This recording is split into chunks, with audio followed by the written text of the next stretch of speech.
Oke, baiklah, di sini saya akan mencoba membantu menjawab pertanyaan dari mahasiswa tentang metodologi penelitian.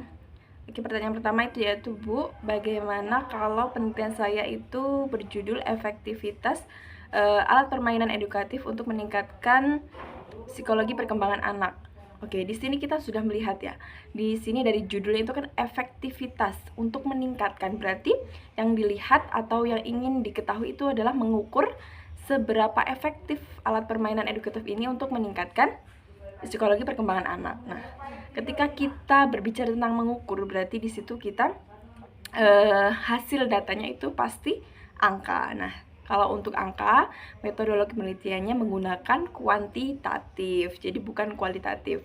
Kalau kualitatif itu kan untuk lebih menjelaskan deskripsi gitu. Kalau kualitatif biasanya judulnya itu implementasi dan lain sebagainya. Untuk pertanyaan kedua, bagaimana cara menentukan instrumen penelitian dengan metodologi penelitian kuantitatif?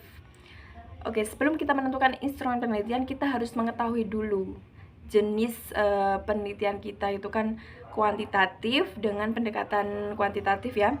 Itu ada macam-macam juga berdasarkan judulnya.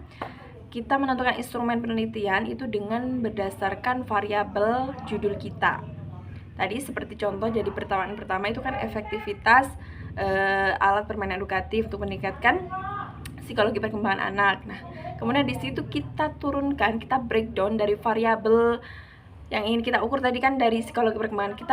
Kita breakdown dulu psikologi perkembangan, kita cari dimensinya itu apa, kemudian kita cari indikatornya apa, kemudian yang terakhir itu bisa kita jadikan pernyataan di mana nanti kita akan gunakan sebagai angket atau mungkin bisa kita jadikan skala Likert ya, dengan pengukuran skala Likert kalau untuk anak usia dini itu biasanya begitu. Kita turunkan, kita breakdown dari variabel, jadi berdasarkan variabel yang ingin kita ketahui, mana yang ingin kita ukur.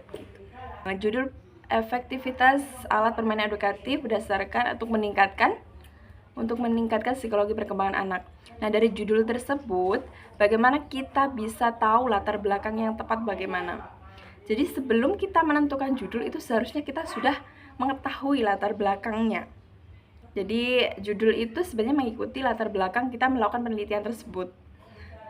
Terus bagaimana kita bisa menentukan gap research. Jadi di paragraf pertama itu kita harus berusaha untuk membuat latar belakang yang memang menarik, dimana ketika ada pembaca yang membaca skripsi kita dari paragraf pertama sudah mengetahui, oh ini ingin melihat atau ingin mengetahui ini, makanya melakukan penelitian ini gitu. Karena adanya fenomena ini, maka peneliti melakukan penelitian tersebut.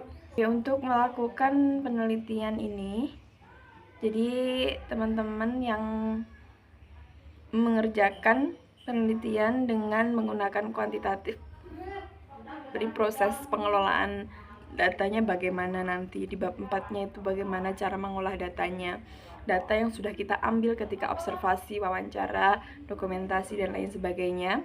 Itu kalau untuk kuantitatif kita mengolahnya itu dengan menggunakan SPSS dan juga Microsoft Excel. Jadi itu adalah alat yang kita butuhkan ketika mengolah data kuantitatif begitu. Kemudian setelah kita mengolah data, kita masukkan semua data yang ada, kita jangan lupa untuk memasukkan deskriptif datanya itu ke dalam bab 4 atau ke dalam pembahasan tersebut.